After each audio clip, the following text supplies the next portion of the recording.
Բարև ձեզ սիրելի հայրենակիցներ, եթերում կրկին քաղաքական խաչմերուկն է եւ հիմա մեզ է միացել կրկին Իսրայելից պարոն Արտյոմ Չեռնոմորյանը, երբ որ խառն է դառնում Մերձավոր Արևելքում, հատկապես Իսրայելում, մենք միանգամից փորձում ենք կապ հաստատել պարոն Արտյոմ Չեռնոմորյանի հետ, որովհետեւ մեր ամենահավաստի աղբյուրն է Իսրայելում, դրանց բացի նաև շատ հրաշալի վերլուծաբան, ով որ հրաշալի ձևով տիրապետում է, թե ինչ է տեղի ունենում իրենց մոտ եւ ընդհանրապես Մերձավոր Արևելքում։ Բարև ձեզ, պարոն Չեռնոմորյան։ Ողջույն պարոն Արամազյան, շնորհակալություն այս ջերմ խոսքերի համար եւ գնահատանքի համար։ Ես էլ շատ գնահատում եմ ձեր աշխատանքը գիշեր ու զօր, որ փորձում եք անել ամեն հնարավոր, որպեսզի մարդիկ իրոք հասկանան, թե ինչ է իրականում տեղի ունենում։ Այո, իրավիճակը նորից ծրվել է։ Բենյամին Նեթանյահուն զինվորների վրա հարձակումներից հետո երկար ժամանակ տատանվում էր սկսել ռազմական գործողություններ, թե ոչ։ Այս պահին հաղորդումը 50 սպանվածի մասին Գազայի այդպիսի հաղորդագրություն է տարածել Համասի առողջապահության նախարարությունը Գազայի գոտում։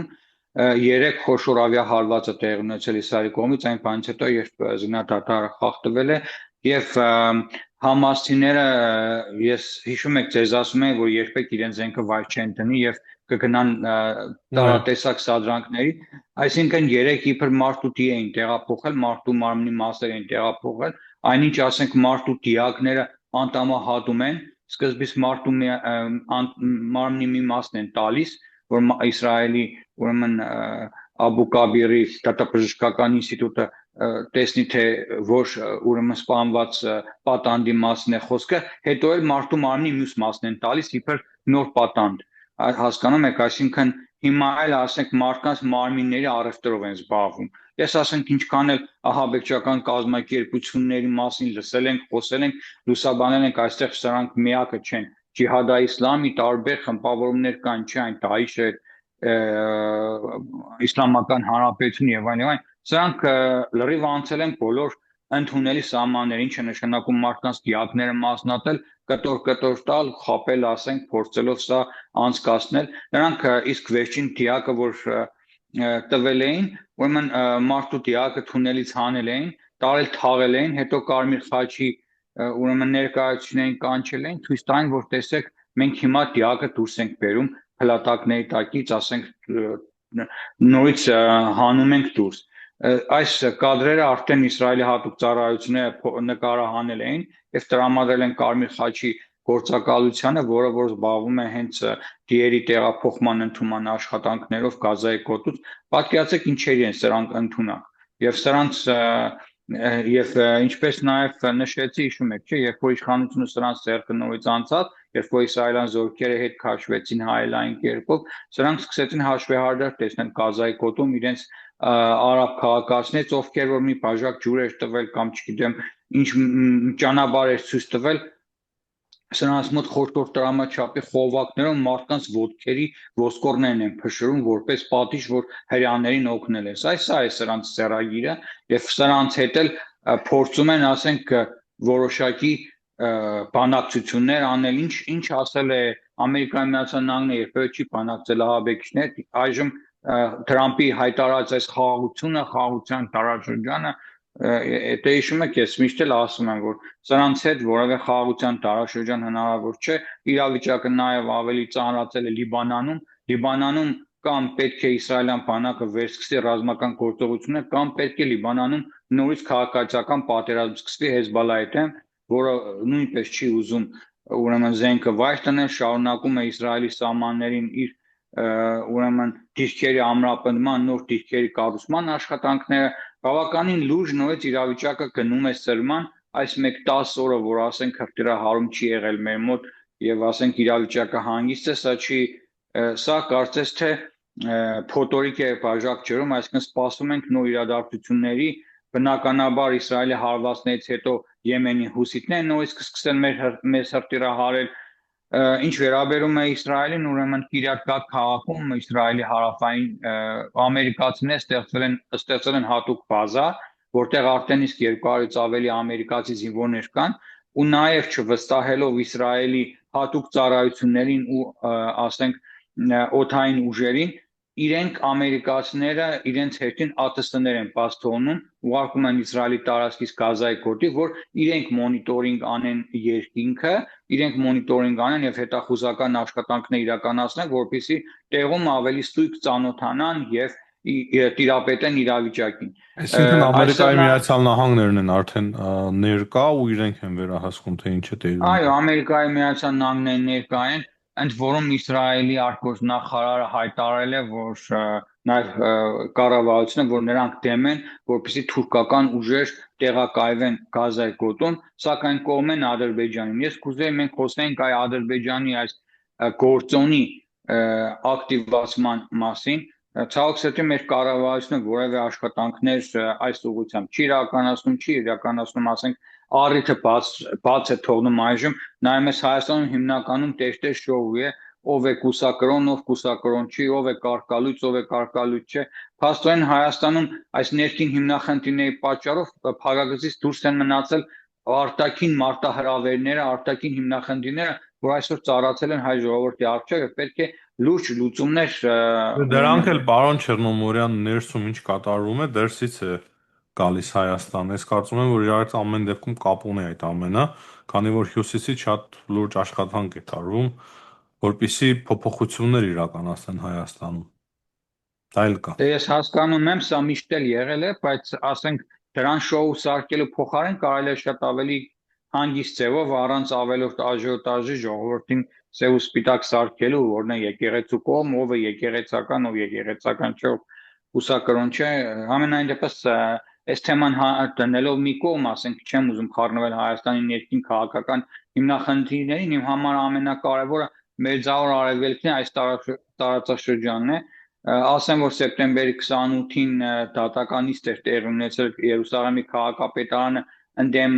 մեր պատրիարքարանի, դատը Դա փաստորեն ավելի չէին կարևոր է։ շահել, այո, դատը չէին շահել այն առումով, որ նրանք հայկական պատրիարքանի դեմ ուրեմն դրված միլիոնավոր շեկելների հետադարձ հետին թվով այս պարտքերը հարկերի դիմաց փորձում են մեր գույքի վաճառման հիմքով դրանք գանձել, սակայն այդ գույքը նրանք իրավունք չունեն վերականգնելու, դա նրանց սեփականություն չէ, իրավունք չունեն այդ մեր գույքը բռնակ գանձել։ Հետաքրքիր նաև այն, որ Երուսաղեմի ոստիկանությունն էլ հին քաղաքի գտնվում է հայկական հողերի վրա, Երուսաղեմի բազմաթիվ քաղաքային շենքեր ուրեմն գտնվում են հայկական հողերի վրա եւ այստեղ հարցը ծագում թե իհարկե պատրիարքան այս մասին չի խոսում, հատկապես կալվածոս տեսչությունը նման հայտարարություններ չի հանդես գալիս, թե ինչու Երուսաղեմի քաղաքապետարան, ասենք, իր պարտավորությունները չի կատարում կամ ինչպիսի իրավիճակում այժմ այս դատական 1-2 ասենք դատապարտող հայտարարություններ հանդես ուրեմն դատապարտող հայտարարություններ հանդես եկան ի պաշտպանություն նաև մեզ հանդես եկան մյուս քրիստոնեական հարանվանություններ Սուրբ Երկրի, այսինքն քրիստոնեական ողջ աշխարհը կոնսոլիդացվել է հայկական համայնքի շուրջ, հայ պատրիարքանի շուրջ, բայց միևնույն ժամանակ փրկենք հայկական համայնքը այս մեր շարժումը Երուսաղեմում, մեր տղաները նաև առիթը բաց չեն թողնում, մեկնում են տարբեր եվրոպական երկրներ, տարբեր եկեղեցական կազմակերպությունների հետ են հանդիպում, այսինքն աշխատանքները ընդհանուր առմամբ շարունակվում են, որպեսզի թույլ չտան կովերի պարտեզ 2 գործարքի իրականացմանը, որը միտեղ ավելի քիչ տարածքներ են գրկում, քան նախորդներ, այսինքն Երուսաղեմի ժառանգավորած վարժարանի շենքը, վարժարանի ունցայարանի եւ մարդկանց բնակելի շենքերը դուրս են բերվել այդ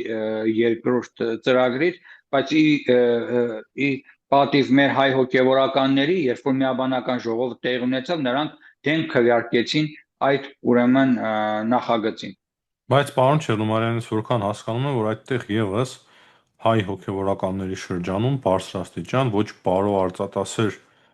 արծաթասեր հոգևորականներ ունենք, որոնց պատճառով այս խնդիրը կա, չէ՞։ Առաջացել է։ Իհարկե,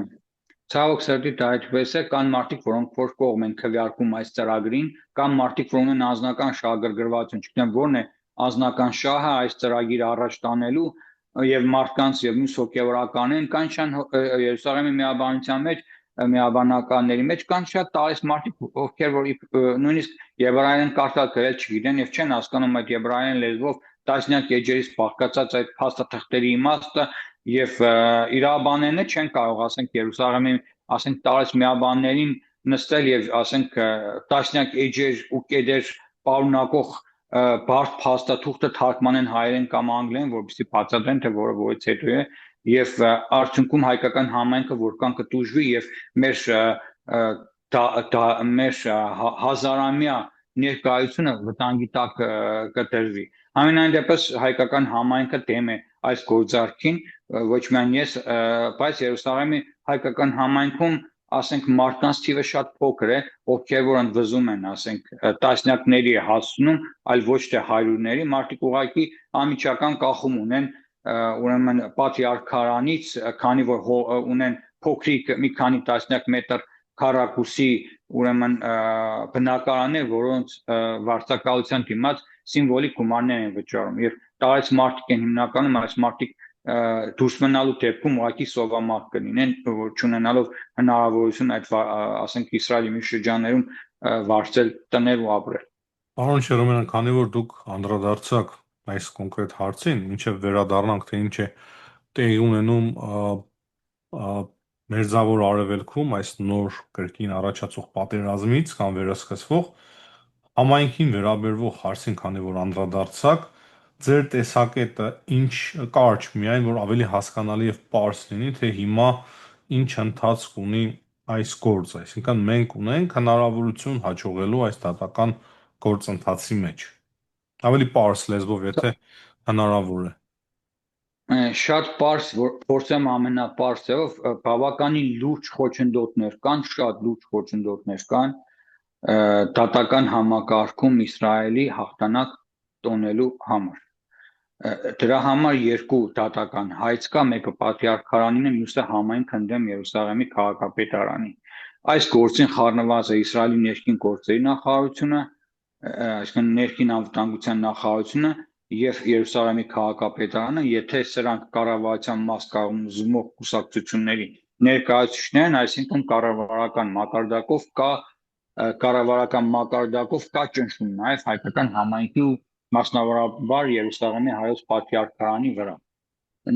Նախադեպը կա հույնների հետ կապված, որ հույները գլխավոր դատարանում բագացի գործը պարտության մատնեցին, այսինքն պարտվեցին Իսրայելի գլխավոր գերագույն դատարանում, նույն այս կաշառակերության, խարդախության հետ կապված, բայց կար որոշակի ուրեմն փաստերի պակաս, որոնք որ հույները չէին ներկայացրել այս բագացին, որի պատճառով չունենալով փաստերի լուրջ ուրեմն նախադրյալներ պարտվեցին։ Հայկական համայնքը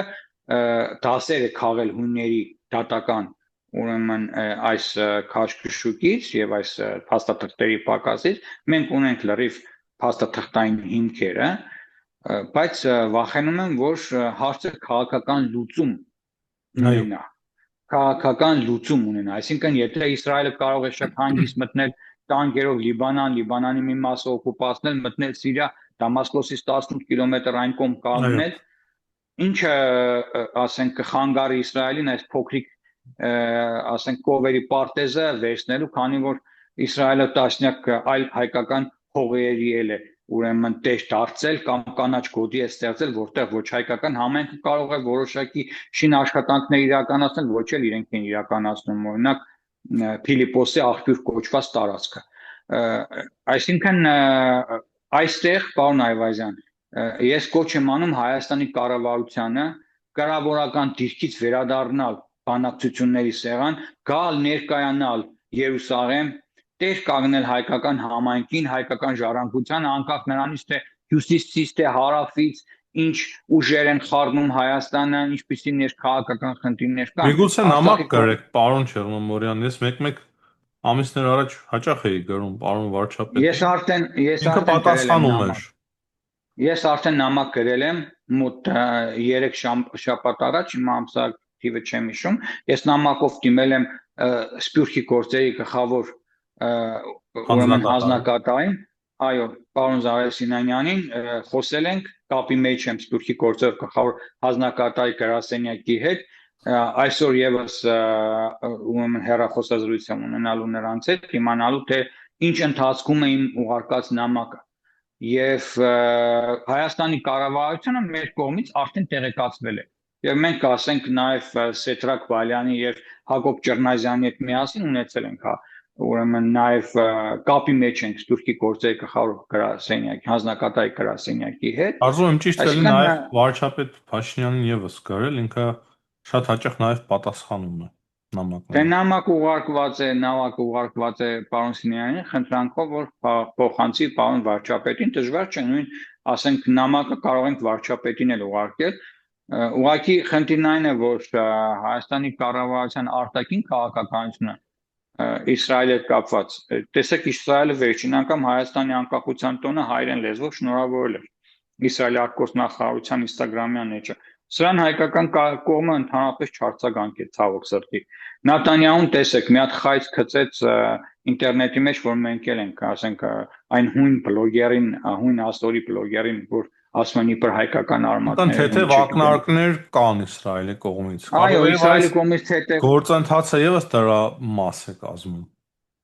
Դե դրա համար մենք պետք է որ պարոն Այվազյան հասկանում եք, այնպիսի տպավորություն է, որ մենք ասենք անտեր ու դուս մի քանի երիտասարդներով պայքարում ենք մի մեծ հսկայական համակարգի դեմ,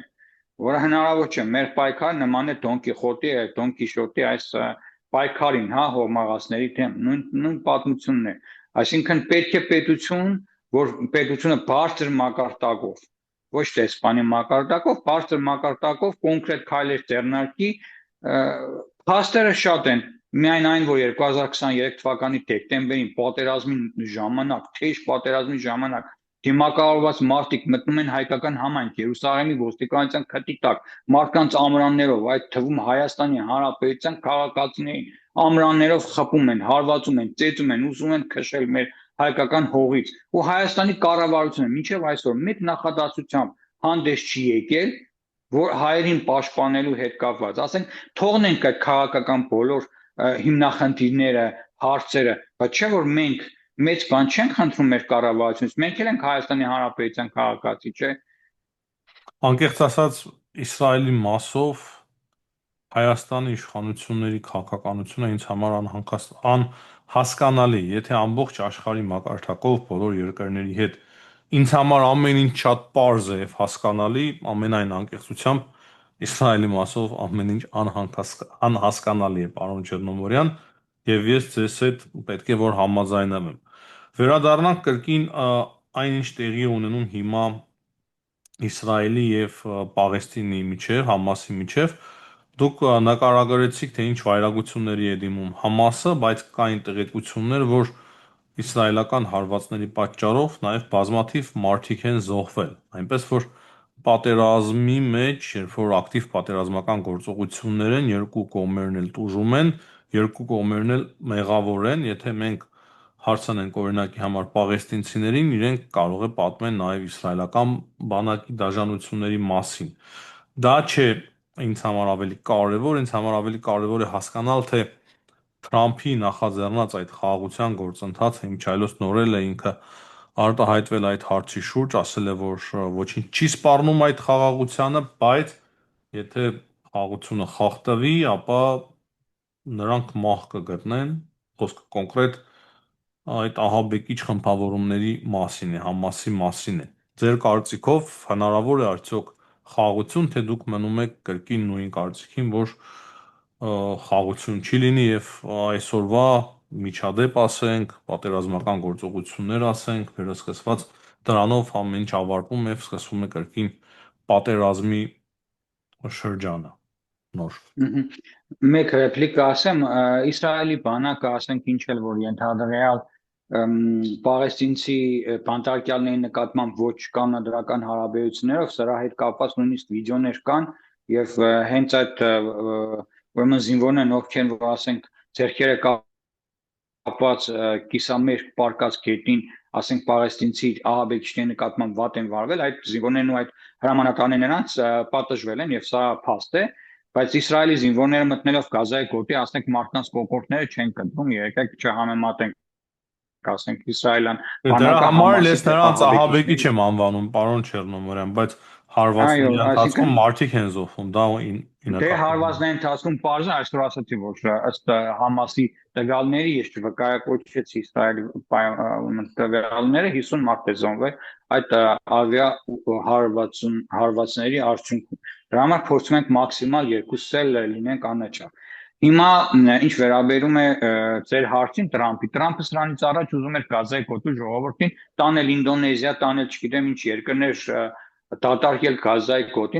գոտին, տեսակ չդատարկվեց։ Դրանից հետո մի քանի անգամ նա հայտարարությունով հանդես եկավ, որ վեր ձեզ մահ է սպասվում, ձեզ բանը սպասվում է, ձեզ դժոխքը, բայց ուրա Համասը վերականգնում է իր ուժերը, նորից 7000 նոր մարտիկներ է Գազայի գոտու բնակիչների հաշվին համալրել, նորից ամրապնդում է տեղերում իր իշխանությունը, նորից թալանում է, նորից սպանում է մարդկանց նկատմամբ հաշվեհարդարներ է տեսնում։ Այժմ Թրամփը, որ ասում է պահպանվում է խաղաղությունը, հրեա զինվորից սպանվելուց հետո, ասենք հենց նույն զինադատարի օրն էլ հարձակվել են հրեական դիրքերի վրա, 2 զինվոր են սպանել։ Երբ որ նորից զինվոր են սպանում, Իսրայելը մի վարքյան, այդ աշխատողս եկավ, մի վարքյան։ Հա։ Ասել կուզի, որ պետք է, չեմ կարծում, ես մնում եմ իմ կարծիքին, որ Համասը իր զենքը վայր չի տնելու, նույնիսկ ռազմական գործողությունները մասնակի կվերսկսվեն, ճիշտ է ոչ այն թափով ինչը կար, բայց այս պահի դրությամբ 58%-ը Գազայի գոտու վերահսկվում է իսրայելյան բանակի կողմից եւ Գազայի գոտին այսպես մեջտեղով վերևից մինչեւ ներքև բաժանված է, այսինքն բավականին լուրջ հողակտոր այս պահին Համասը կորցրել է եւ հողակտորների կորցնելն է նրանց համար ամենածանր կորուստը։ Նրանք մնացած որևէ թեմայի հետ չեն առնչվում, իրենց համար կապ չունի մեռնելը, մարդ սպանելը, մորթելը եւ այլն, նրանց համար հողն է կարեւոր եւ փաստացի Ռաֆիախը, որտեղից որ հումանիտար օգնությունը Եգիպտոսից մտնում է, փաստորեն դա գտնվում է իսրայելյան զորքերի իշխանության տակ։ Շատ շնորհակալ ենք, Այսքանը։ պարոն Չեռնոմորյան, այսօրվա զրույցի համար։ Հաջողություն ձեզ։ Ես էլ եմ շնորհակալ, Աստված մեզ պահապան։